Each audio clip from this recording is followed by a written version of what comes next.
Good morning leaders.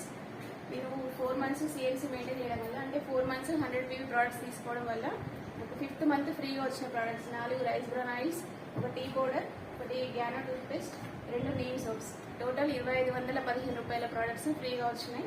ఇప్పుడు మనం బయట సూపర్ మార్కెట్లలో కానీ కిరాణా షాప్స్లో కానీ కొన్ని సంవత్సరాల నుంచి తీసుకుంటున్నాం కదా, ఏమైనా ఫ్రీగా వచ్చినాయా? ఏమి ఇవ్వరు. మన పిల్లల్ని తీసుకెళ్తే కనీసం చాక్లెట్ కూడా ఫ్రీగా ఇవ్వరు. ఇక్కడ మనకు 4 months, జస్ట్ 4 months తీసుకోవడం వల్ల 5th month 2500 ప్రోడక్ట్స్ ఫ్రీగా రావడం జరిగింది. అందుకే ప్రతి ఒక్కరు సిఎల్సి అనేది మెయింటైన్ చేయండి. ఈ అవకాశం అందరికీ ఉంది. Thank you. Wish you well.